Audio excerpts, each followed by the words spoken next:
Muy buenas tardes, muchas gracias por acompañarnos el día de hoy a la plática que tendremos con el padre Isidoro Rodríguez. Padre, su pantalla se ve rara arriba. Bueno, muchas gracias por acompañarnos. El padre va a hacer la oración inicial, entonces pasamos con el padre Isidoro. Bienvenido, padre, muy buenas tardes. Muchas gracias, un saludo para todos. Qué gusto que estemos nuevamente aquí compartiendo algún tema de formación. Tuve la oportunidad de acompañarlos cerca del Día de la Virgen de Guadalupe y pues bueno, agradezco nuevamente la invitación de poder estar ahora compartiendo un tema propio del tiempo que estamos viviendo dentro de nuestra iglesia, dentro de la liturgia. Vamos primeramente a iniciar entonces a ponernos en las manos de Dios para que sea el Espíritu Santo quien abra nuestras mentes, nuestro corazón, y podamos entender este mensaje y sobre todo ponerlo en práctica. En el nombre del Padre, y del Hijo, y del Espíritu Santo. Amén. Amén. Ven, Espíritu Santo, y llena los corazones de tus fieles, enciende en ellos el fuego de tu amor. Envía, Señor, tu Espíritu, y todo será creado y se renovará la faz de la tierra. Oh Dios, que has iluminado los corazones de tus fieles con la luz de tu Espíritu Santo, haz que guiados por este mismo Espíritu, vamos a reconocer las cosas que son rectas y gocemos siempre tus divinos consuelos. Por Jesucristo nuestro Señor. Amén. Amén. Te pedimos, Señor, una vez que has derramado tu Espíritu Santo sobre nosotros, nos bendigas, nos auxilies, nos ayudes, que nuestro entendimiento pueda estar activado para poder recibir tu mensaje y podamos llevarlo a la práctica compartiéndolo con los demás en nuestra vida diaria. María, trono de la sabiduría, ruega por nosotros. En nombre del Padre, del Hijo y del Espíritu Santo. Amén. Amén. Muy bien, vamos a dar inicio. No sé, aquí yo en mi configuración del Zoom no veo a nadie en la pantalla, pero bueno, quiero pensar que lo importante es que más bien vean lo que les voy a compartir y pues escuchen también. Sí, lo que pasa es que como está compartiendo pantalla, no puede ver a nadie, pero en su computadora arriba están las ventanitas con los nombres. A ver. O si hace clic en participantes, ahí también puede ver. Ah, sí, ya. Ya. Perfecto. Muy bien, ahí están. Muy bien, vamos a dar inicio entonces. Bien, ya hace algunos días iniciamos el tiempo de la Cuaresma y bien, quizá a lo mejor este tema hubiera sido apropiado unos días antes de Cuaresma, si no es que los primeros días del que iniciamos el tiempo de Cuaresma. Sin embargo, pues nunca es tarde. Y yo quiero compartirles este tema que nos hace ver qué es la Cuaresma para nosotros, y cómo debemos de vivirla. Bien, dentro de la Iglesia Católica, dentro de la liturgia, tenemos tiempos litúrgicos que nos ayudan a estar en continua preparación o en continuo camino para celebrar lo que es más importante para nosotros, la fiesta de Pascua. En cada Eucaristía, así sea en diciembre, en enero, en agosto, así sea una misa entre semana, una misa dominical, una misa para un difunto, una boda, cualquier acción de gracias, celebramos lo mismo, el misterio pascual. Es decir, que Cristo murió en la cruz, resucitó al tercer día, está vivo. Eso es el punto central. Las demás fiestas, que también son solemnes e importantes, como la Navidad, como el tiempo de Adviento, el tiempo de Cuaresma, pues nos llevan siempre a estar visualizando a lo que es el resucitado, el Día de la Virgen de Guadalupe, cualquier celebración eucarística de algún santo, nos va a remitir siempre a Jesucristo muerto y resucitado. Dentro de ese tiempo, que es la Cuaresma, pues tenemos 40 días que nos prepara la Iglesia con una serie de actividades, con una preparación interna para poder llegar a celebrar, pues, lo que es importante para nosotros, el misterio pascual. Bien, pues bien, vamos a hablar entonces de lo que es para nosotros la Cuaresma. Yo la quise titular Cuaresma, tiempo de volver a los brazos del Padre. porque ahorita vamos a ver el tinte que tiene la Cuaresma, que es de penitencia, que es de reconciliación, que es de interiorización y de mirar qué cosas nos desvían. Bien, yo quise empezar así. Cuando pensamos, quiéralo o no, no sé, aquí en México al menos vamos a hablar qué es la Cuaresma, luego se nos viene a la mente, híjola, no se come carne, pues hay que comer pescado, luego decimos ahí, al menos en Sonora, la capirotada, ya tenemos que hacer capirotada, es cuando justamente los negocios suben los precios de los materiales para la capirotada, y luego ahí propiamente en Sonora decimos, híjole, ya van a salir los fariseos, no falta que le dé miedo. Entonces, como que llegamos a relacionar el tiempo de la Cuaresma con estos elementos. Y bueno, es parte de la cultura, a fin de cuentas, pero debemos decir que la Cuaresma no es esto. Nada de esto. O sea, la Cuaresma no lo determinan los mariscos, ni los fariseos, ni la capirotada. Vamos a ver que sí es Cuaresma. Nos dice que es un tiempo de 40 días en que nosotros los cristianos nos preparamos, ¿cómo? Mediante la conversión, mediante la oración y mediante el ayuno. ¿Para qué? Para la fiesta de Pascua, es decir, la resurrección de nuestro Señor Jesucristo. Me gusta mucho comparar esto dentro de la vida cotidiana o cosas que nos pasan a todos. Cuando tenemos un evento muy importante, llámale la boda de tu hijo, tu hija, o tú te vas a casar, o viene una persona muy querida que se va a hospedar en nuestra casa, que le vamos a dar hospedaje. Cualquier acontecimiento, quiéralo o no, requiere preparación. Si yo improviso, si yo no me preparo, pues me atengo a muchas consecuencias. Me estoy arriesgando a que las cosas no salen. Tan simple así, voy a hacer un viaje a un lugar que está un poco retirado, pues tengo que llevar todas las cosas necesarias. Si yo voy a hacer una caminata o voy a salir a tal lugar, es necesario llevar el agua, llevar el lonche, llevaron las cosas necesarias, dinero también, por supuesto, porque habrá gastos, cosas que nos ayuden a, si llega a haber un imprevisto, nos ayuda para que, si tenemos todas esas cosas con previsión, vamos a disfrutar la estancia, vamos a disfrutar ese evento, vamos a decir, valió la pena, sobre todo una boda, que hoy en día es un dineral lo que se gasta, los arreglos, que el lugar, el evento, el lugar donde va a ser la misa, el vestuario, todos queremos de cualquier manera estrenar algo, reciclar algo, el rosita, como decimos, pero en el fondo de todo está que necesitamos prepararnos. Si no nos preparamos, llegan a suceder cosas imprevistas que después nos pueden llevar a pensar, entonces no disfrute ese momento y podemos decir, bueno, ¿qué nos faltó? Pero bueno, entonces la Cuaresma viene siendo este tiempo de preparación a la Pascua durante 40 días con una serie de actos que, si se dan cuenta, miren, conversión, oración y ayuno no son gestos externos, sino que son más bien gestos internos. Y eso es lo que le importa a Dios, el interior del corazón, de la mente de la persona. Jesús no quiere una fe farisaica. Los fariseos, acuérdense que se enfocaban más en las apariencias, en los vestuarios, en el porte, en el prestigio, pero el riesgo de la mayoría de los fariseos es que estaban descuidando el interior. Bien. Hay preguntas frecuentes sobre la Cuaresma. A veces decimos sobre algunos tiempos litúrgicos o cosas que vamos teniendo en la iglesia. A veces nos atrevemos a decir, sí, es que fue desde el principio, desde los comienzos de nuestra iglesia. No, hay cosas que no son así. Acuérdense que nuestra iglesia va siendo guiada por el Espíritu Santo, lideradas por hombres, por personas, acompañadas por el Espíritu Santo, y sin embargo, en concilio, en reuniones, se van reestructurando, se van organizando, se va sistematizando.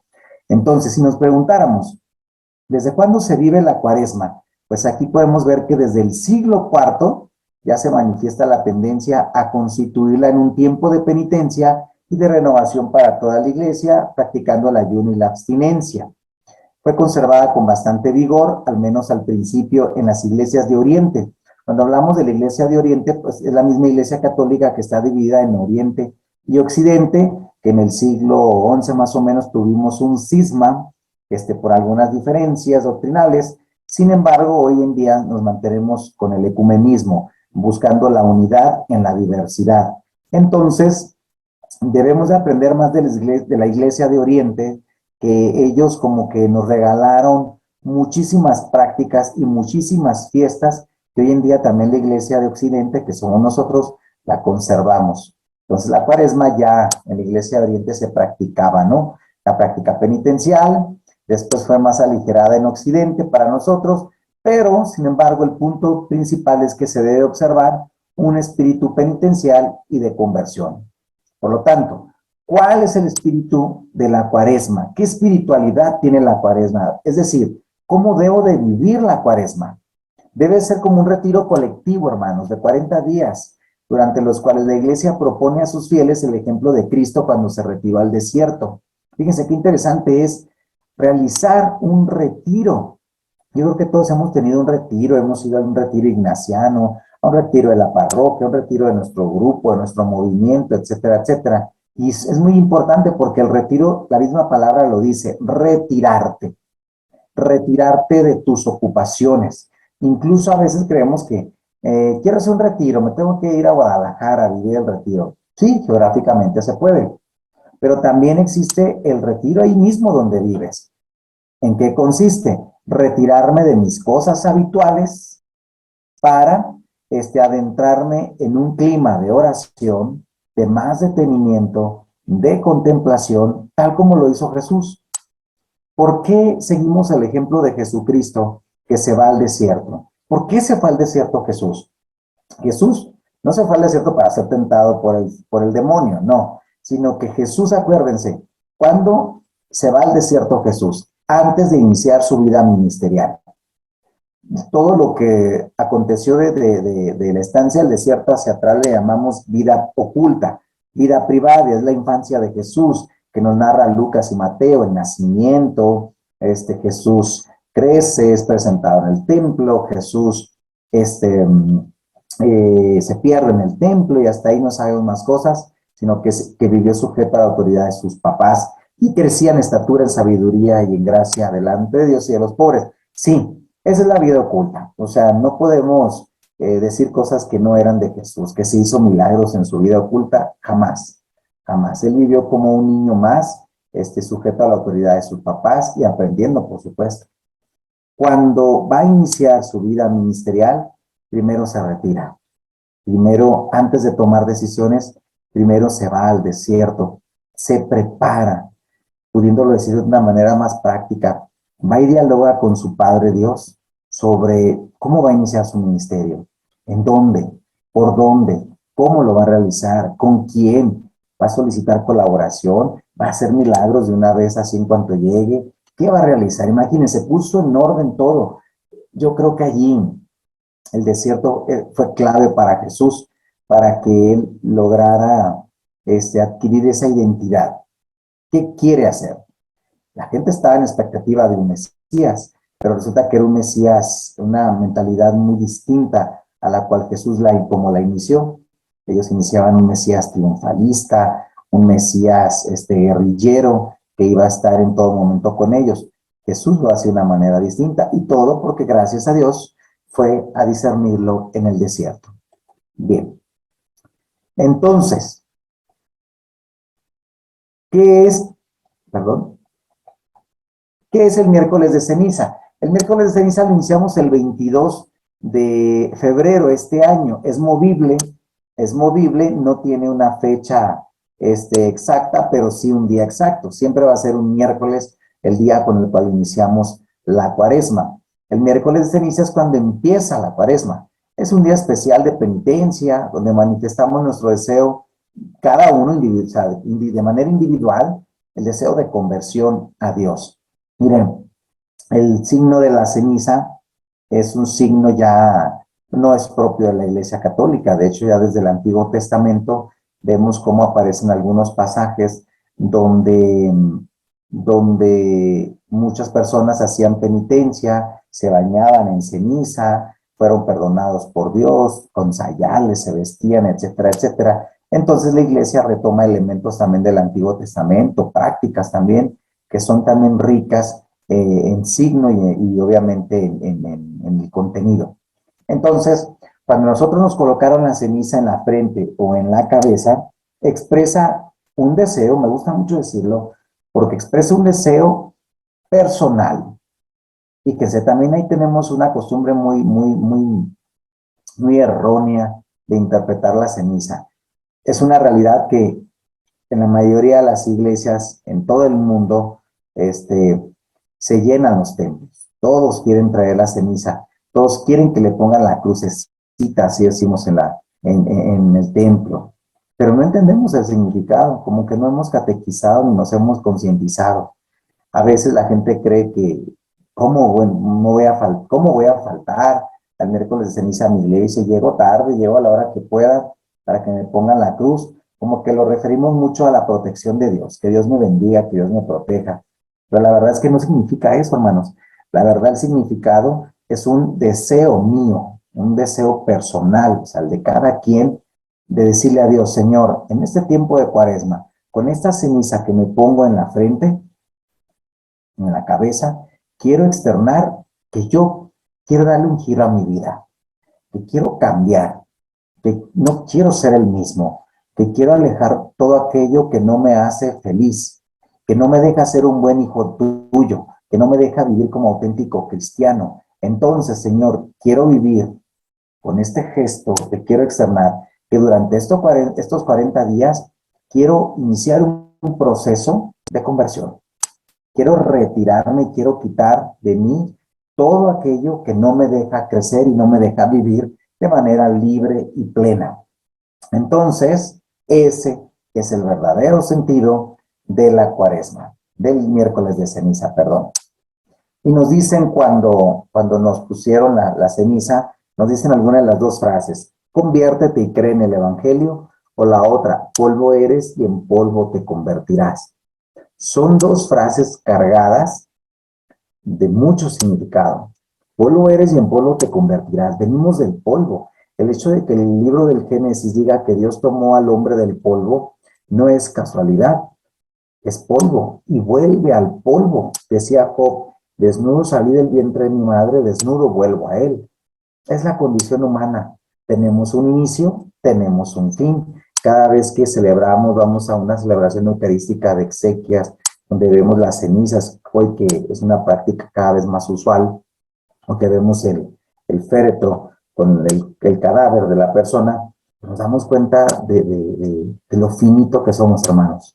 Entonces, al tener un final en nuestras vidas, no podemos vivir la vida como nosotros queremos. Por eso Dios nos da las pautas de cómo vivir. Y la otra es, arrepiéntete y cree en el Evangelio. Para poder creer en el Evangelio necesitamos empezar un arrepentimiento en nuestra vida. Arrepentirse es como volver al lugar aquel de donde salimos. Es decir, se me estremecen mis entrañas, o sea, se me mueve algo en mi interior que no me deja ser feliz y yo deseo quitarlo, sacarlo. ¿Para qué? Para poder volver a ese lugar que sí me hace feliz. Dicho de otra manera, para poder volver a los brazos del Padre. Bien, cuando se comenzó, no sé, aquí como que me estorba.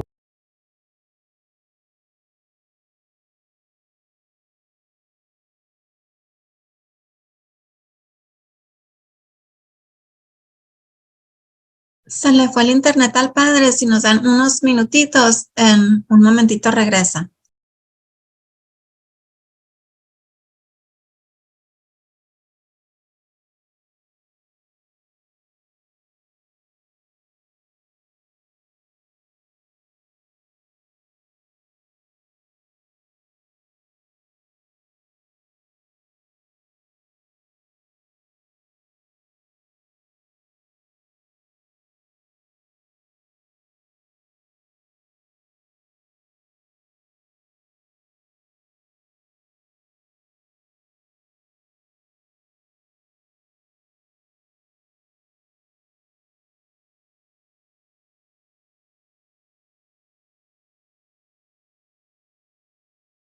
Ok, ya está el padre de regreso. Qué pena, creo que ahí le aplasté algo y por error y me sacó. No, no se preocupe, padre. Bien, vamos a continuar. Ajá. A ver. Nos quedamos ahí cuando tiene origen la práctica de la ceniza. ¿Sí se ve ya la pantalla? Sí, padre, sí se ve. Bien. ¿Cuándo tiene origen la práctica de la ceniza? Empieza a ser obligatorio para toda la comunidad cristiana a partir del siglo X. Fíjense, ya estamos prácticamente un poco tarde, pero no se trata de decir, es que si es del siglo X, pues no tiene originalidad o no es, o no está, no es válida. O sea, no porque Pedro no practicaba la cuaresma de esa manera, vamos a decir que no. La iglesia va creciendo, la iglesia va siendo asistida por el Espíritu Santo, la iglesia se asiste. Incluso la riqueza de la iglesia es tan variada que, por ejemplo, vamos a poner un ejemplo, el origen de la corona de Adviento en sí no es obligatoria. Surgió en una parte de origen escandinavo. Ellos realizaron como ese signo de una corona, poner 4 velas, como que la iglesia lo vio con agrado, a tal grado, pues que yo creo que la mayoría de la iglesia católica en todo el mundo, creo que lo ha hecho ya como un signo. La iglesia vive de signos, la sociedad también vive de signos, necesitamos signos porque somos seres humanos que miran, que captan, que relacionamos. Entonces, es una pedagogía lo que realizan. Entonces, la liturgia actual conserva los elementos tradicionales, se impone la ceniza y se hace un ayuno riguroso. Pero, ¿cuál es el simbolismo de la ceniza? Miren, ahorita acabamos de decir como el gesto externo, ceniza en la frente o en la cabeza, el polvito. Pero, ¿cuál es el signo interno? O sea, ¿qué significa? Una, lo que ya les decía, que somos débiles y caducamos, o sea, tenemos un inicio y un fin, que caminamos a la muerte. Otra, que también somos pecadores. Todo ser humano, por ser de condición frágil, como dice San Pablo, por tener concupiscencia, tendemos al pecado. Otra, la oración y súplica ardiente para que el Señor acuda en su ayuda. Yo por mi propia cuenta no lo puedo hacer. Yo necesito la gracia, la ayuda del poder divino para que venga en mi auxilio. Entonces, cuidado cuando nos queremos sentir autosuficientes. Insisto, los fariseos se creían autosuficientes. Ellos creían que solamente por venir de ese linaje sacerdotal, porque se vestían así, porque el solo hecho de pertenecer a esa casta sacerdotal ya iban a ser salvados. No, eso atenta contra la gracia de Dios. Los seres humanos somos pecadores, no somos autosuficientes y necesitamos de la gracia, el auxilio divino. Otra, ¿qué significa? Resurrección, porque el hombre está destinado a participar en el triunfo de Cristo. Sí, morimos, sí, nos sepultan, nos entierran en la tierra, nos ponen allí o ahora nos guardan en un columbario, en un nicho. ¿Pero por qué? Porque estamos en la espera de la resurrección. Estamos en espera de que el Señor no nos va a dejar allí, ¿sí? No vamos a conocer la corrupción eterna del sepulcro, sino de la muerte, sino que vamos a resurgir, vamos a resucitar. Esto es lo que nos lleva a meditar la imposición de la ceniza. Y yo creo que a veces, la verdad, si no hemos catequizado los pastores ni los laicos, si no nos hemos catequizado ni a la gente, creo que nos quedamos únicamente con el gesto externo. Cuaresma es un tiempo de oración. Jesús se va al desierto y comienza ese momento de oración. ¿Cuántas veces nosotros la oración para nosotros significa así como algo que tengo que hacer? Una vez me acuerdo que estaba en el seminario y la psicóloga nos dirigía ahí un buen momento y nos decía, pongan una lista, escriban de todo lo que tienen que hacer y pónganle así, tengo que limpiar mi cuarto, tengo que levantarme temprano, tengo que rezar, tengo que asearme, tengo que comer bien, tengo, ¿sí? Entonces ya teníamos toda la lista y lo leíamos. Después decía, ahora van a transcribirlo, pero en vez del tengo, cambien por el quiero.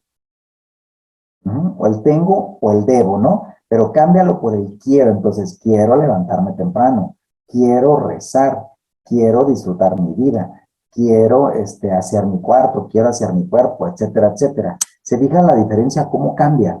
El tengo o el debo implica como obligación y el quiero implica voluntad. Entonces la oración no es una obligación, no es un debo de orar, debo hacer la liturgia a las horas, debo ir a misa, debo rezar el rosario, debo hacer esta novena. No, quiero orar. ¿Por qué? Porque es cumplir un deseo que mi espíritu me está también reclamando. Mi alma tiene sed de ti, Señor, dice el Salmo. Está sedienta de ti. Entonces, tengo que nutrir al espíritu. Si yo tengo hambre física, ¿qué pasa? Mis tripas comienzan a rugir. Empiezo, si no estoy comiendo lo que debo de comer, es más, si no como, me empiezo a malhumorar, empiezo a enojarme, etcétera, etcétera. Empiezo a anhelar un plato que sea delicioso para poder comer y satisfacer esa necesidad. Eso es cubrir la necesidad del cuerpo, el hambre. Pero también resulta que el espíritu no se alimenta de una rica sopa, no se alimenta de cualquier otro platillo. El espíritu se va a alimentar siempre de la oración de Dios. Entonces, a la par como yo me preocupo por comer en los horarios, yo creo que también así debería ser orar en esos horarios. Entonces, el Papa decía cuando vino aquí a Morelia, Michoacán, decía, adaptando un mensaje, dime cómo oras y te diré cómo vives. Dime cómo vives y te diré cómo oras. Es como si dijera, respecto a lo que a lo que comas, el cuerpo te va a hacer notar que. Si yo, por ejemplo, tan rico que es las fritangas, ¿verdad? Las sabritas, no sé, le echamos limón y todo, tanto que se antojan. Pero si esta es mi comida de la 1 de la tarde, si diariamente es mi comida, mi cuerpo va a decir no. Y con una gastritis me lo va a avisar, con un reflujo, con muchísimas cosas, porque yo no necesito eso. Necesito un platillo saludable, un caldito, un pollo, una pechuga de pollo, una carne, algo saludable que me dé proteínas, que me dé vitaminas, etcétera, etcétera, para que mi cuerpo lo agradezca. Si yo le doy pura chatarra, llegará el momento en que no va a aguantar. Lo mismo pasa con la oración. Si yo le doy, me dedico o le dedico a Dios, a mi espíritu, momentos de oración de calidad, híjole, mi espíritu va a estar emocionado, va a estar agradecido y va a haber cosas bellas que vamos a disfrutar, pero también va a haber adversidades, pero como estamos nutridos en el espíritu, lloramos, nos podemos desesperar en un momento, pero hay un colchón, como si uno quisiera caer hacia atrás, pero hay algo que nos está deteniendo. Ese es el efecto de la oración. Jesús oraba diariamente con su Padre, no por obligación, sino por esa profunda necesidad. Los evangelios nos dicen varias veces que en muchas ocasiones Jesús se retiraba. Jesús se retiraba para hablar, sobre todo en las noches, con su Padre, pero toda su vida diaria era oración. Era oración. No es que andaba haciendo novenas, no, sino que diariamente oraba con su Padre en voz alta, en el interior, a la hora de hacer un milagro, a la hora de multiplicar panes, a la hora de su pasión, a la hora de iniciar su ministerio, a la hora de muchas cosas, aún en la cruz, oraba con su Padre, en la última cena. En pocas palabras, Jesús oraba con su Padre en todo momento. Entonces nosotros nos preguntaremos, ¿cuándo debo de orar? ¿O cuántas veces debo de orar en el día? Todo el momento. Toda la vida de nosotros debe ser oración. San Benito de Nurcia decía, ora et labora, o sea, ora y trabaja. Hay gente que mientras estás en el trabajo, barriendo, haciendo tu casa, trabajando en la oficina, el home office o lo que tú quieras, lo debes de hacer oración.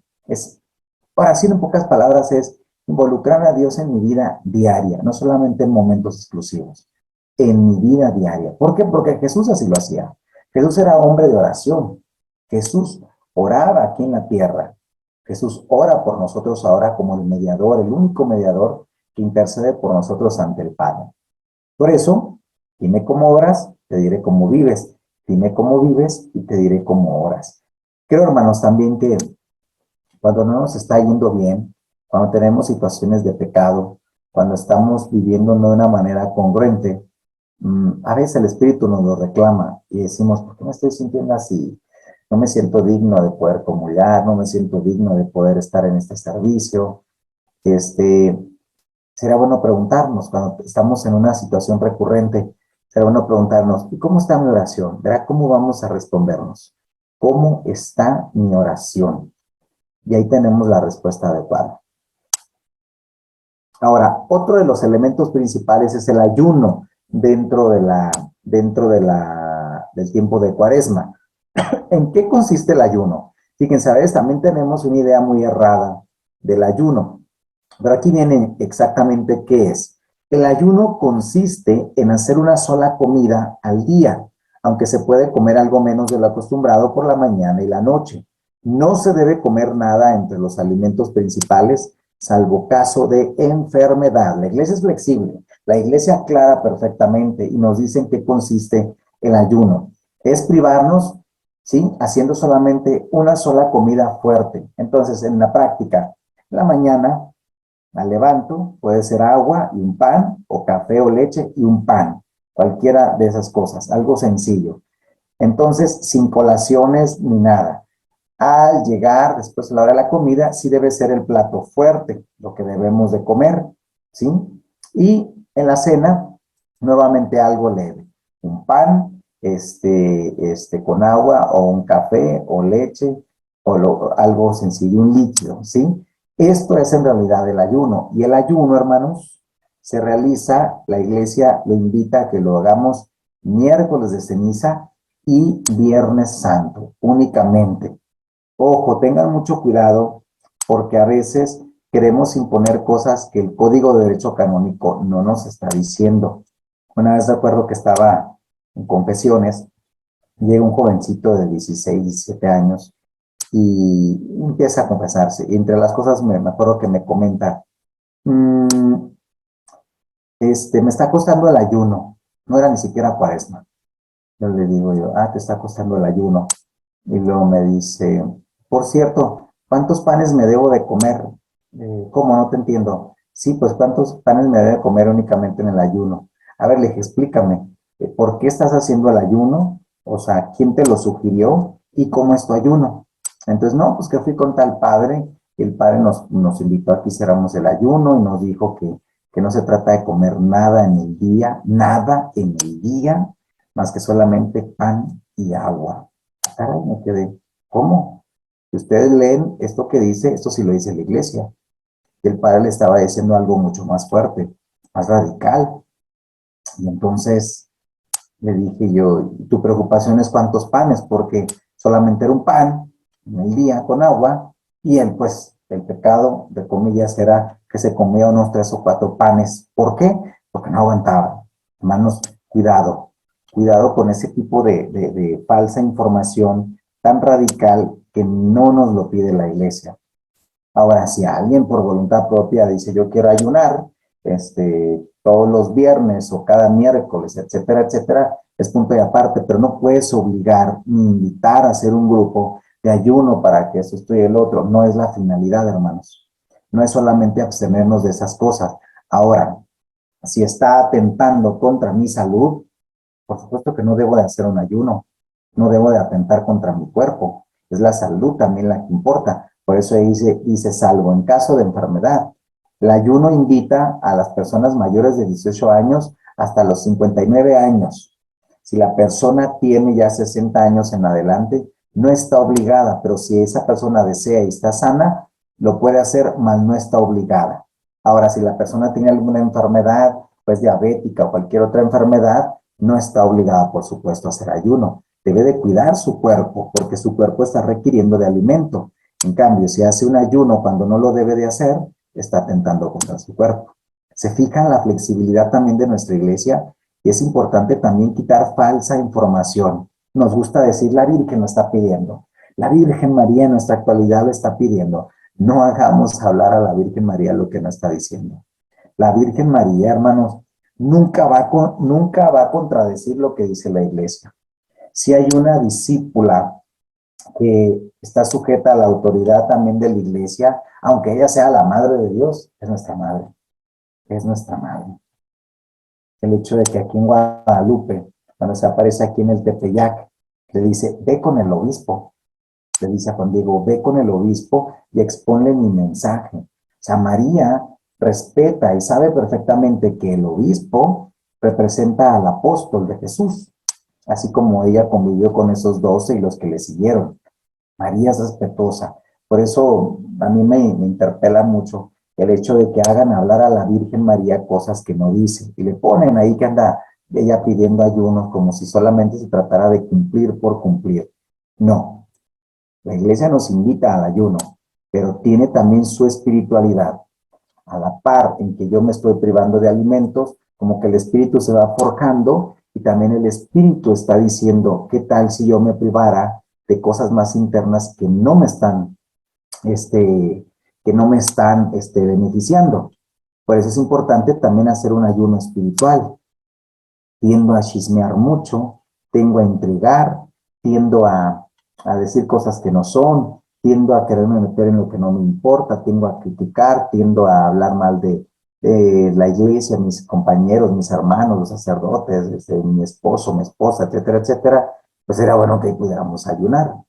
Y ojo también, por ahí circulaban una falsa información que el Papa decía, el ayuno debería de consistir en menos chismes, en menos eso y el otro. Sí, el mensaje, si lo hubiera dicho el Papa, está correcto. O sea, a la par que yo ayuno, privándome de algún alimento, como lo dice aquí justamente la descripción, también a la par lo voy acompañando de cosas internas. Ahí sí tiene coherencia. Pero cuidado también cuando queremos desacreditar el ayuno que nos pide la iglesia. No, la iglesia nos invita a esto, pero también a profundizar un poco más. Bien, ya lo dije aquí no obliga el ayuno a todos los mayores de edad hasta que tengan cumplido 59 años. Pero también hablamos de la abstinencia. ¿Qué es la abstinencia? Sobre todo en el tiempo de Cuaresma. Se le llama la abstinencia a privarse de comer carne roja o blanca y sus derivados. Esa es el miércoles de ceniza, todos los viernes de Cuaresma y el Viernes Santo. Ahí sí estamos invitados a no comer carne, a abstenernos. Y sí dice la gente, sí, también no deberíamos de comer carne humana, también. Dejar de abstenerse de comer carne, ¿sí? Roja o blanca y sus derivados, pero también las críticas y todas las cosas valdría la pena. De lo contrario, me quedo nuevamente con una práctica farisaica. Leía yo una vez, hace poco, el por qué carne, por ejemplo, si estamos en Sonora, decimos, pues ese es el alimento más común para nosotros. Pero en aquel tiempo, cuando se empieza a poner esta práctica, pues la carne era un alimento únicamente de las personas ricas. Entonces, ¿qué pasó? Cuando la iglesia invitaba a que se practicara la moderación y todo eso y la abstinencia, pues se les pedía que dejaran de comer carne para comer mariscos, que era como por decir la comida del pueblo pobre. Era una manera de solidarizarse. Hoy en día, pues podemos decir en Sonora, no, pues es más lujo comer mariscos que carne, ¿no? Pero bueno, tiene su significado, tiene su significado. También incluso hay unas acentuaciones, se puede sustituir. Ahí entra la flexibilidad, hermanos. Por ejemplo, no es pecado que sabías bueno, sabes que es viernes y de repente por ignorancia comiste jamón, algo de carne y dices, tu híjole, ya pequé. No, si lo hiciste con intención, claro que sí, pero si no lo hiciste con intención tampoco. Ahora, si sabes que es el único platillo que tienes, claro que se puede comer, claro que se puede comer y se puede sustituir por alguna obra de misericordia, ¿de acuerdo? Y aquí no obliga a la abstinencia, pues obliga a todos los que han cumplido 14 años en adelante. Eso es un dato curioso de la abstinencia de carne. Y no olvidemos que así como tenemos nuestros 10 mandamientos de la ley de Dios, tenemos los 5 mandamientos de la iglesia, de los cuales uno dice ayunar y abstenerse de comer carne cuando lo mande la Santa Madre Iglesia. Cuando lo mande la Santa Madre Iglesia, no cuando lo diga un sacerdote, no cuando lo diga un líder, no cuando lo diga algo que me enviaron aquí en el WhatsApp, no, hermanos, cuando lo mande la Santa Madre Iglesia, ¿sí? Liderada por el Papa Francisco, por el Santo Padre, y que los obispos tratan de reproducir esta doctrina. Eso se llama comunidad, comunión, hacer comunión con nuestra iglesia. Pero también Cuaresma es un tiempo de conversión, cambiar, de hacer un alto en nuestra vida y darle un giro a nuestra vida. No podemos seguir siendo los mismos. Si es para bien, pues obviamente vamos a seguir continuando cultivando esas virtudes. Pero si hay cosas que no están bien en nuestra vida, no podemos vivir así. No podemos estar así. ¿Qué significa convertirse? Esa palabra la utilizamos para muchas cosas, conversión a la derecha, conversión de unidades, conversión de peso en dólar, etcétera, etcétera. Conversión es como hacerte girar, cambiar de un lado a otro, o sea, no puedes estar en el mismo lugar. Por eso cuando decimos, conviértenos, Señor, estamos pidiéndole a Dios que queremos luchar por quitarnos lo malo, todo lo que ofende a Dios, a mi prójimo, a mí mismo, convertirse también de tratar de ser mejor cada día en todo lo que hago, ¿sí? Y para eso necesito mis espacios, para eso necesito mi tiempo, para eso necesito estar solo como lo hacía Jesús, para poder erradicar cosas que no me dejan vivir, pensamientos, falsas ideas que yo traía o que me hicieron creer. Para cambiar necesitamos, para convertirnos, perdón, necesitamos cambiar dos cosas. Curiosamente andamos pidiéndole la conversión a los demás. Me llama la atención cuando a veces en las peticiones decimos, por la conversión de los pecadores, como si yo fuera inmaculado, por la conversión de todos nosotros, por el cambio en nuestra vida.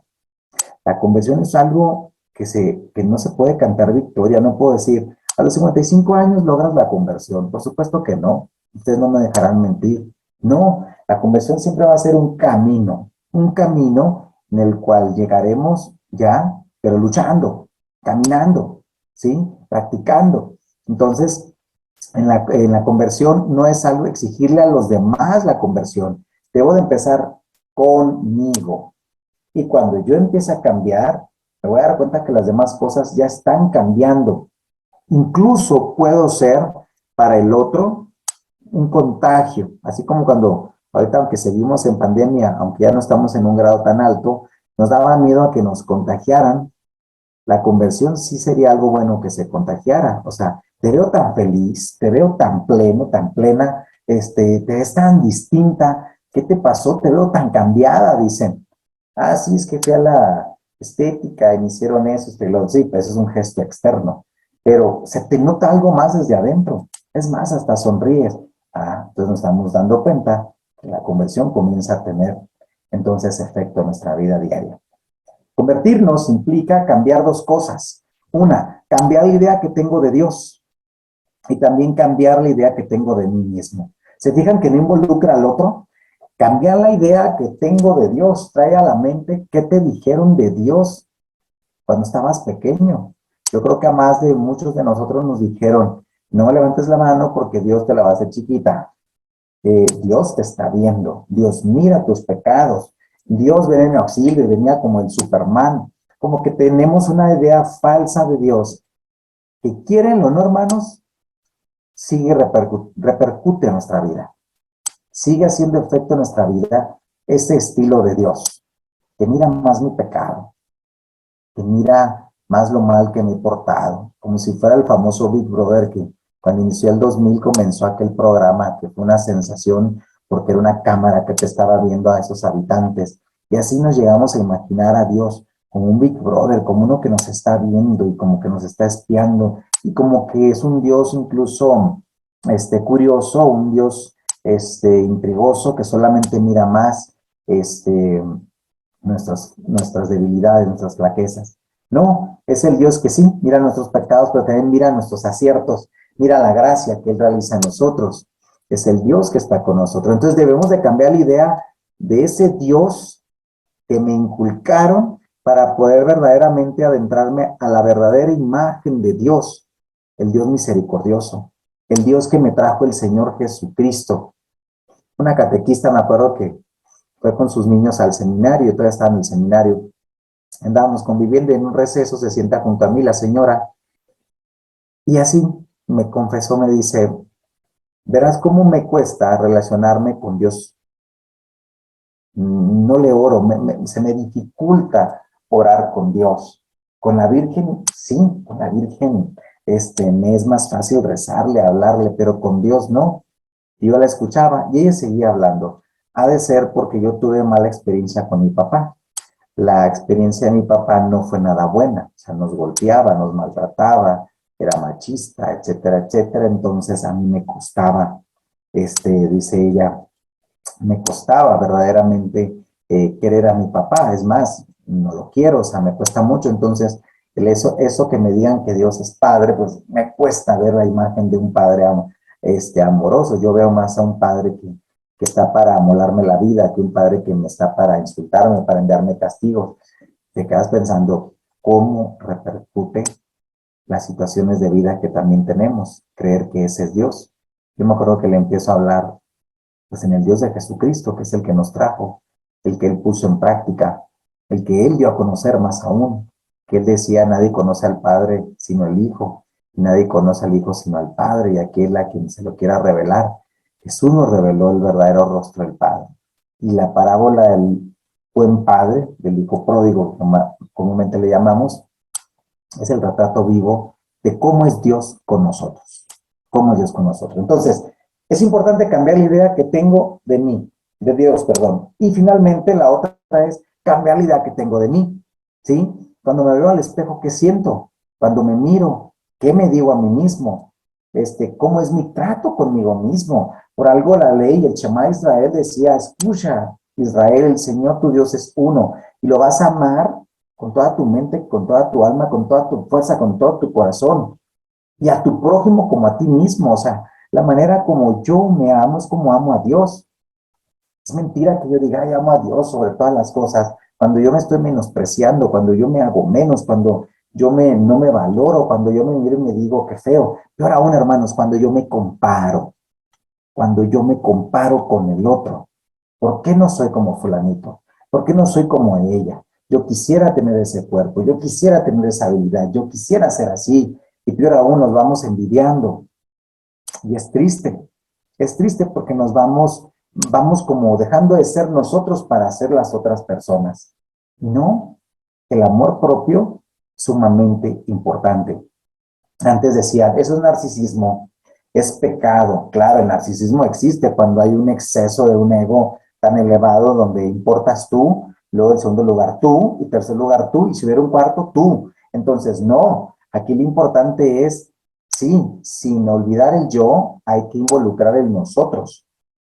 Pero el problema es que por no caer en el narcisismo, a veces nos vamos menospreciando y no nos vamos amando. Entonces, convertirnos implica cambiar la idea que tengo de Dios y la idea que tengo de mí. Nos puede servir de ejercicio. En un retiro que hagamos en estos días, hay que escribir qué ideas tengo de Dios, qué me dijeron de Dios mis papás, los adultos, con la gente con que conviví, hasta la fecha qué idea tengo de Dios, mis catequistas, el líder de aquella iglesia que es muy quisquilloso, qué idea me transmite de Dios. Y después en una lista es, ¿qué idea tienes de ti mismo? No le preguntes a los demás qué ideas tienen de ti. Tú, ¿qué idea tienes de ti? Y léelo, reléelo, nos vamos a dar cuenta qué ideas están erradas y qué ideas tienes que ir quitando. Sócrates decía, conócete a ti mismo. Y es la clave importante, es la clave más principal para que nosotros podamos empezar ese camino de conversión. Bien, ¿cómo puedo concretar el deseo de mi conversión? Una cosa es decir, quiero cambiar, pero si no utilizo los medios que se me ofrecen, pues no voy a lograr nada. Es como si yo dijera, quiero tener un cuerpazo, quiero estar saludable, quiero tener músculos, quiero verme guapo, o sea, pues ¿qué tengo que hacer? Entonces, gimnasio, cuidado, etcétera, etcétera, o sea, práctica, ¿verdad? Entonces, ¿yo cómo puedo concretar mi deseo de conversión? Pues realizando estas obras. Por ejemplo, 1, acudiendo al sacramento de la reconciliación, ¿sí? Qué importante es practicar la reconciliación y poder liberarme de aquellos pecados que me están amolando la vida, ¿verdad? Me gusta mucho llamarle sacramento de la reconciliación. Se le puede llamar reconciliación, penitencia o confesión. Pero reconciliación tiene un significado más hermoso porque es como restaurar nuestra amistad, ¿sí? ¿Cómo debe ser mi confesión? Clara, concisa, concreta, completa. Para eso hay 5 pasos para una buena confesión. Primero, examen de conciencia. Analizar mi conciencia delante de un crucifijo. Oración, decir, Señor, ayúdame a reconocer mis pecados, ayúdame a recordar qué cosas no están bien. Me ayuda a escribirlo, quizá también, hacer un buen examen. Hay manuales que se llaman examen de conciencia para confesarse. Eso me ayuda porque a veces puedo estar en la ignorancia de que esto que estoy realizando es pecado y yo creía que no era pecado, entonces me ayuda. Entonces, primer paso, hacer una buena examen de conciencia. Después, el arrepentimiento, ¿verdad? El dolor de mis pecados, decir, es que esto que hice no es correcto, ¿sí? Siguiente paso es propósito de enmienda, no lo quiero volver a hacer, no quiero volver a hacerlo. Cuarto paso, ir con el sacerdote para realizar el sacramento de la confesión. Y quinto, cumplir la penitencia que me sugirieron. Entonces, si yo no hago un examen de conciencia, hermanos, si no hay arrepentimiento y quiero ir al confesionario, lo único que estoy es quitando el espacio al penitente, a los hermanos que siguen, porque a veces las confesiones se vuelven como puro platicar, y a veces la persona va a confesar más bien al esposo, a la esposa, a los otros, pero no habla ni reconoce de lo de uno. No, para eso hay pasos. Y al ser clara, concisa y concreta, no necesitamos más que unos minutos para hacer una buena confesión con el sacerdote. Pero a veces decimos, no, el sacerdote no me atendió, quería media hora. No, usted quería dirección espiritual. Usted quería platicar, búsquela en otro momento, pero no en el confesionario, porque el confesionario es concretamente para la confesión, lo dice la misma palabra. Siguiente, superar las divisiones perdonando y crecer en espíritu fraterno. Si yo ofendí, necesito pedir perdón. A veces nos queremos conformar con decir, pues ya me confesé, le pedí perdón a Dios porque insulté a mi esposo, a mi esposa, a mis amigos, le hice esto, esto y el otro. Dios me perdonó. Sí, Dios me perdonó, pero también me invita a que yo sepa pedir perdón. ¿Cómo nos taladra esa parte de la oración del Padre Nuestro cuando decimos, perdona nuestras ofensas como también nosotros perdonamos a los que nos ofenden? Creo que Dios haría un alto y dijera, a ver, ¿y si perdonas como yo te perdono?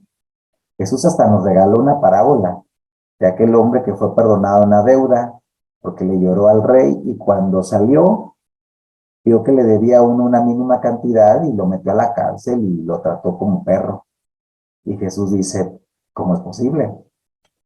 ¿Cómo es posible? Yo sí quiero que Dios a mí sí me perdone, pero ni siquiera yo he perdonado a los demás.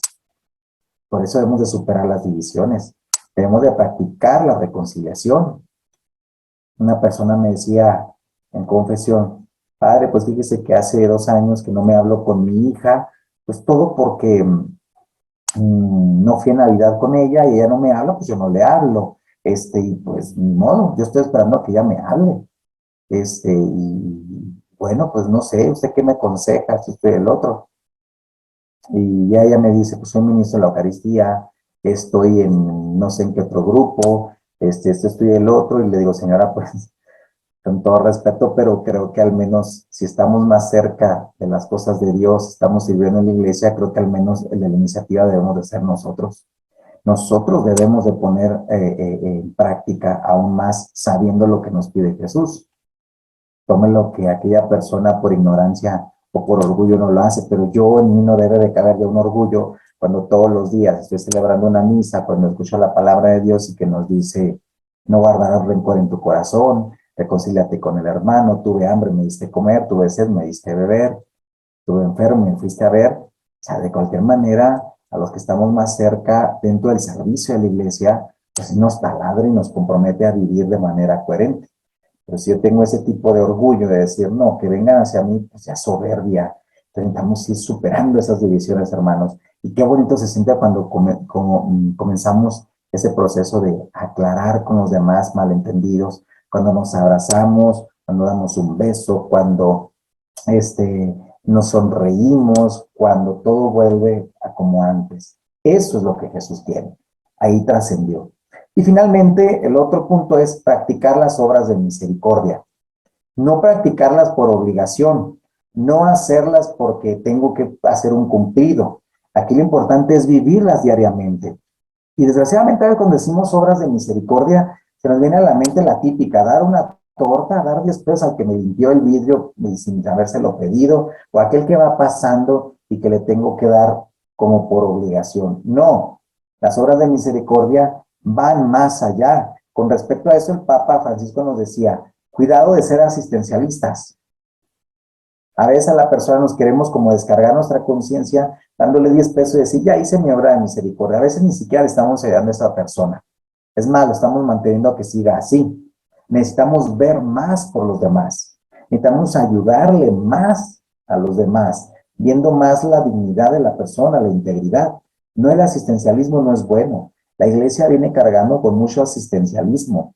Eres bueno cuando das, eres malo cuando en una ocasión dices, no, no traigo ahorita. Por eso las horas de misericordia son más divididas en espirituales y en corporales. Miren, espirituales, enseñar al que no sabe. Qué interesante es que la otra persona aprenda algo de mí. Nadie vino al mundo con la ciencia infusa y yo ya sabía todo. Todos fuimos aprendiendo algo y no estamos para burlarnos de los demás. Qué bonito es poderle enseñar al otro y que el otro diga, esto yo lo aprendí de esta persona que se me acercó y me mostró su talento. Otra, dar buen consejo al que lo necesita. Buen consejo, ¿sí? No que hable mi orgullo. Pues no le hables, tú aléjate de ellos. Hoy en día queremos todo solucionar así como que tú mereces respeto y aléjate, así, pero tú sí puedes amolar al otro, pero nadie te puede amolar a ti. No, debemos saber dar un buen consejo libre de orgullo, ¿sí? También está el corregir al que hierre, o sea, al que yerra, al que está en un error. Necesitamos corregirlo. Jesús nos invita a que practiquemos la corrección fraterna, que de primer momento no nos agrada, dice la palabra de Dios, pero si lo vamos haciendo con coherencia, vamos ayudando. Cuidado también con ser juez con los demás. A veces queremos corregir, pero que no nos corrijan. Necesitamos mucha humildad, mucha sencillez. Por algo Jesús nos invita a corregir al hermano de manera privada. Después, si no te hace caso, acompáñate de otro. Después la comunidad tiene que hacerlo. Pero a veces lo hacemos al revés. Primero lo sabe todos los demás y el último que lo sabe es la persona que erró. Pero también Jesús nos dice, cuidado con quererle decir al otro, permíteme sacar la paja que traes en tu ojo cuando no te has quitado la viga que traes en el tuyo. Por eso, cuidado, lo que te choca, te checa. Hay que asegurarnos primero en la oración, diciéndole, Señor, ayúdame a asegurarme que yo no tenga ese error, porque a veces nos encanta ser los jueces, nos encanta querer corregir algo, pues que yo también tengo en mayor potencia. También es perdonar las injurias. Perdonar, porque perdonar no es hacerle un bien al otro, es hacerte un bien a ti mismo. No necesitas andar cargando con cosas que te están taladrando. A veces la persona que nos ofendió ya ni siquiera tiene conciencia o vive él en su mundo y ni siquiera tiene cargo de conciencia. Y uno todos los días está recordando lo que nos hicieron los demás. Cuando Jesús nos invita a que perdonemos es para que no carguemos con cosas que no necesitamos. Consolar al triste. Hay personas que viven tristes y necesitamos saber ser consuelo para los demás. Sufrir con paciencia las adversidades y las flaquezas del prójimo. Ojo, no hacer un lado, es que esta es debilidad de esta persona, voy a hacer como que no existe, no. Sufrir con paciencia, ser paciente contra las personas que son diferentes contra nosotros, que no piensan como nosotros, pero también acuérdense que ya les había dicho corregir al que hierre, ¿sí? Y finalmente rogar a Dios por los vivos y los muertos. Importante es orar unos por otros, porque en la iglesia decimos, creo en la comunión de los santos, que oramos unos por otros, vivos y difuntos, oramos, ¿sí? Somos la iglesia celestial y la terrenal.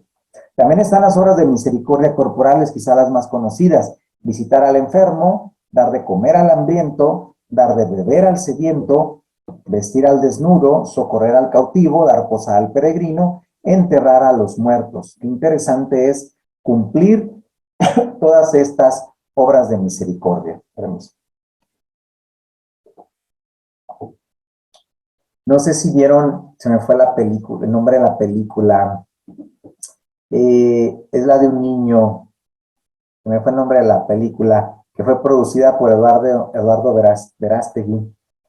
Muy bonita sobre el papá que va a la guerra y mientras está en la guerra, el niño pues comienza a crecer practicando las obras de misericordia.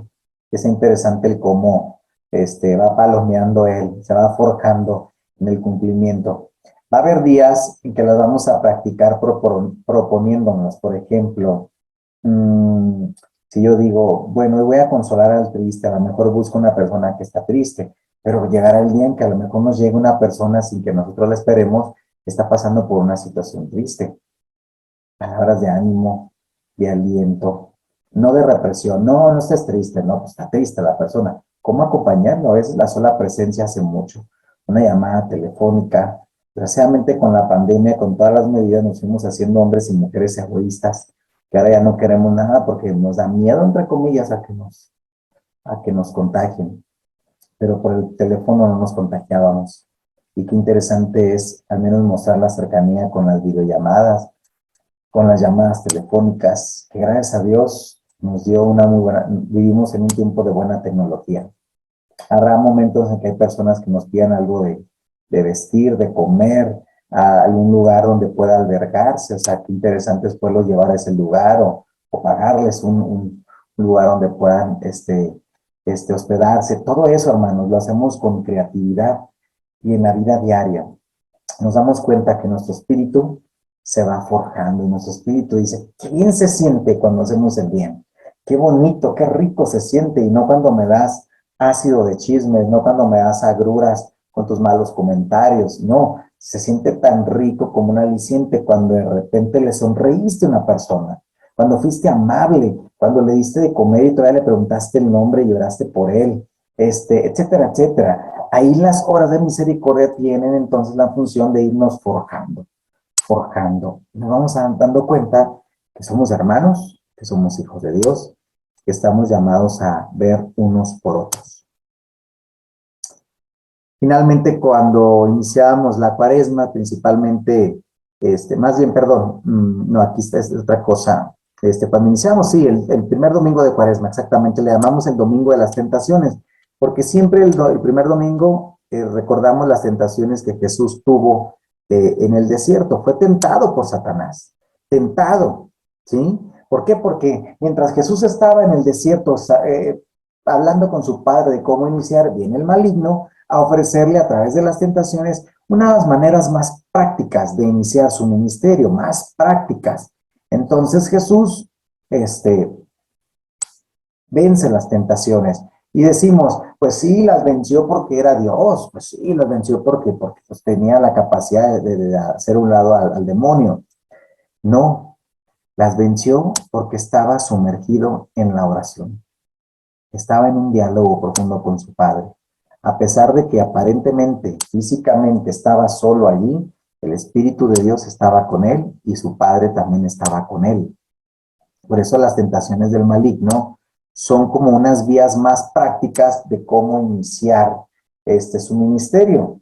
O sea, convierte piedras en pan, lánzate de lo más alto del templo, total, te van a atrapar los ángeles, y si quieres que te entregue los reinos de manera más práctica, basta que te arrodilles y me adores, ¿sí? Es la tentación del placer, la tentación del poder y la tentación del poseer, así lo decía el Papa Benedicto XVI, las 3 P, placer, poder, poseer. Y son las tentaciones que también nos ofrece el maligno a nosotros diariamente. Placer.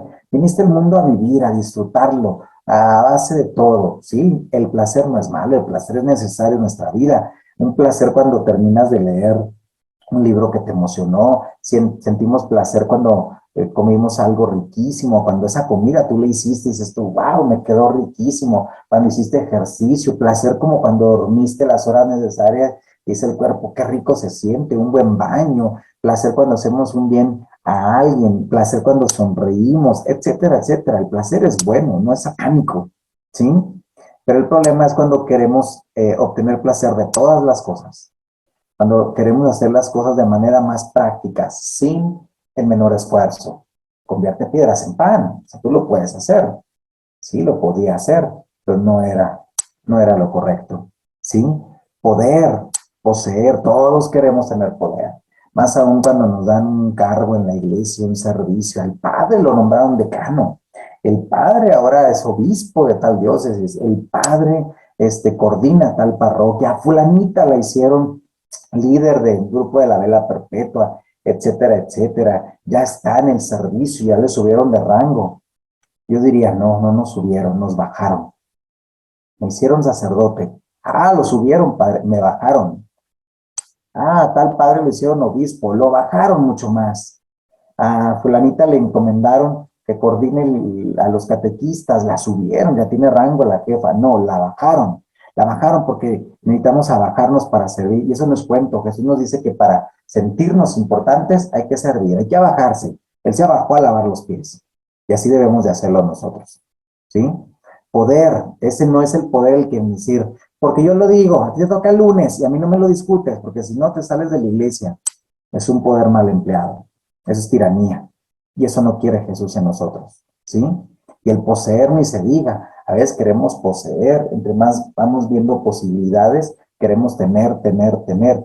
Y no es malo tener. El problema es que cuando ese queremos tener solamente para nosotros y no lo compartimos. Cuando se nos da algo, se nos confía, es para que lo sepamos compartir con los demás. ¿Se fijan qué diferente?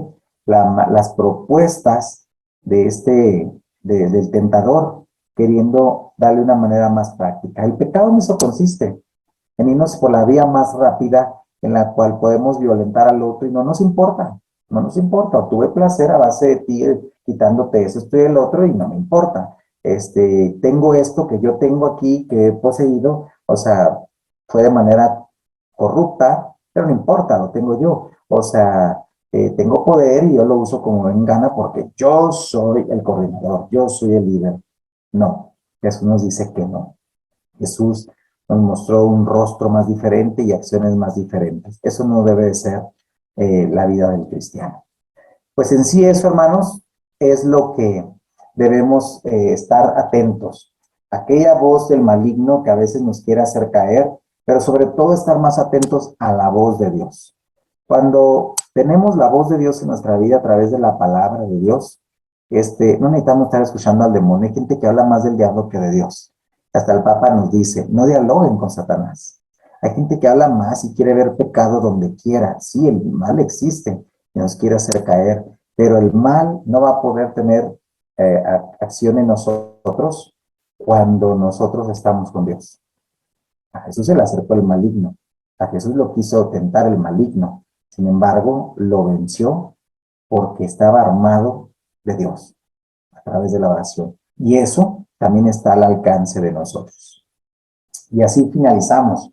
Cuaresma es reciclar nuestra vida. Cuando decimos, cámbiame, Señor, no se trata de que me quite a mí y ponga ya a otro. No, no, Cuaresma es reciclar mi vida con todo lo que soy, con todos mis aciertos y desaciertos, con todos mis errores, mis horrores, pero también con todo lo bueno que también he realizado, con toda mi historia, toda la historia que he vivido en mi familia, con todo lo que tengo. Yo estoy llamado a ser otro. La vida de los santos, principalmente San Agustín, San Pablo y muchos más, son testimoniales porque ellos veían cómo era su vida sin Dios y después cómo era la vida con Dios. Ellos notaron que su vida fue reciclada.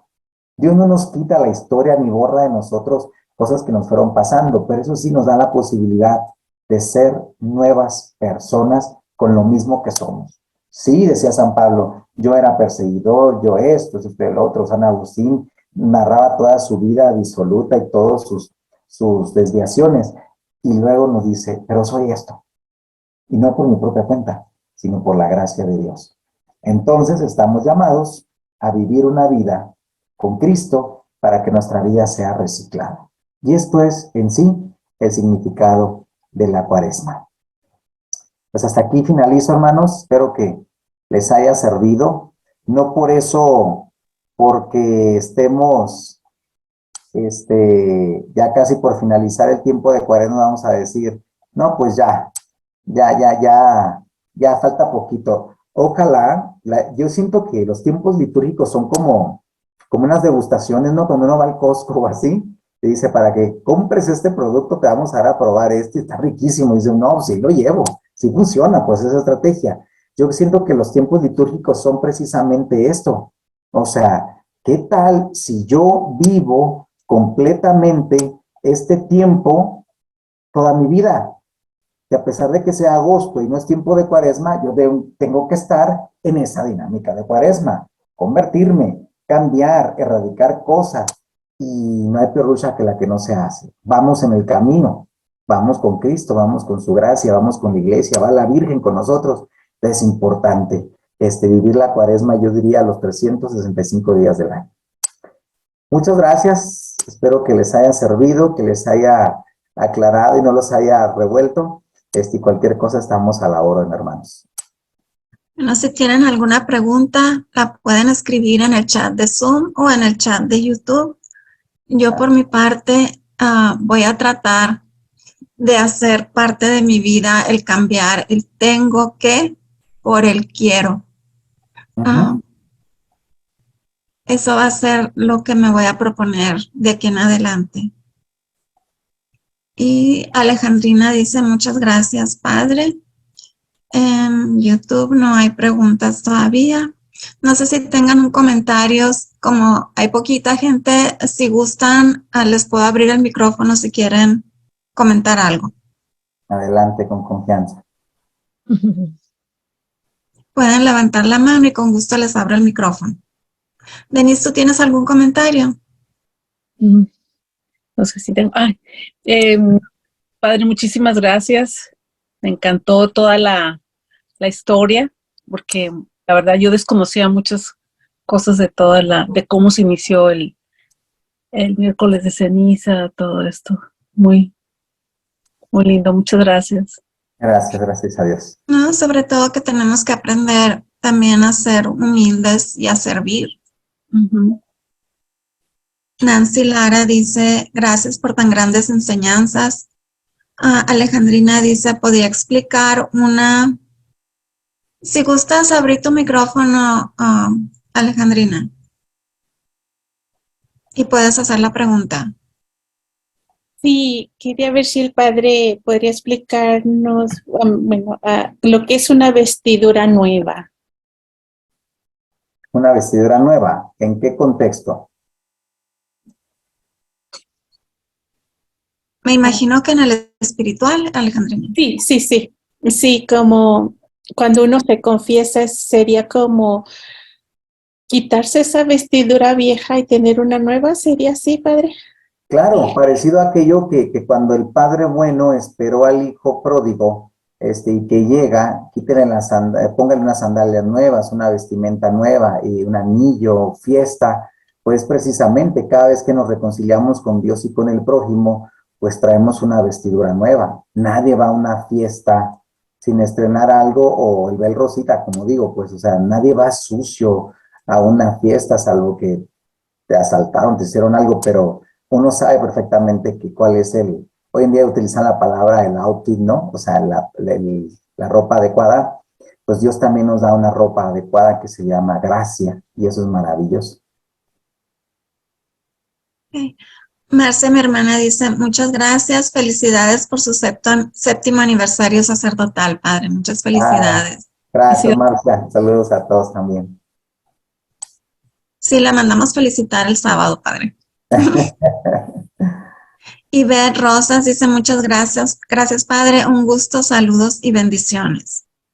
Gracias. Y yo creo que es todo, si nadie más gusta abrir su micrófono. Yo creo que es todo, padre, muchísimas gracias. Gracias a usted. Una gran enseñanza y ojalá lo podamos tener de vuelta como en agosto para que nos hable de la Virgen María. Claro, con mucho gusto, con mucho gusto. Pues vamos a finalizar con la oración, ¿de acuerdo? De acuerdo. En el nombre del Padre, del Hijo y del Espíritu Santo. Amén. Padre bueno, te damos gracias por este día que nos concedes, por esos momentos de nutrir nuestra mente, nuestro corazón, para poder vivir una auténtica cuaresma.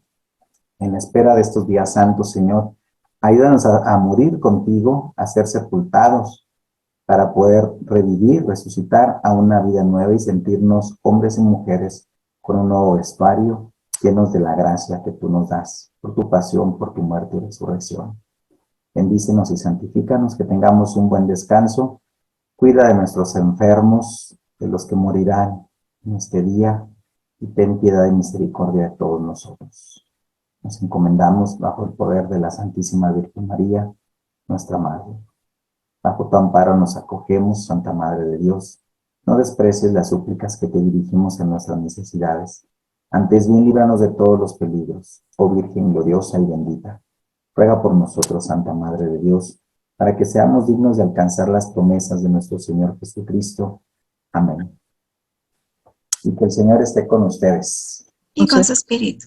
Y la bendición de Dios Todopoderoso, Padre, Hijo y Espíritu Santo, descienda sobre ustedes, sobre sus familias y permanezca para siempre. Amén. Amén. Pues Muchas gracias, buenas noches. Buenas noches, Padre, muchas gracias. Y los queremos invitar a que nos acompañen mañana. Jueves tenemos con nosotros la continuación del tema que inició Sarita, la doctora Sarita Londoño. Es el perdón como camino de sanación, 7 de la tarde, hora de la Ciudad de México. También a las 7 de la tarde, hora de la Ciudad de México, tendremos adoración al Santísimo desde Tecomán. No es cierto, desde Guadalajara, Jalisco, desde el Seminario de los Siervos del Divino Amor. Y las dos charlas se transmiten por el canal de YouTube y por la página de Facebook del Apostolado. El domingo tendremos la Paraliturgia de Sanación de las 6 Puertas, 11 de la mañana, hora de la Ciudad de México. Y a las 6 de la tarde, el Padre Gabriel Panduro Muñoz celebra la Santa Misa y la transmite por el canal de YouTube y por la página de Facebook del Apostolado.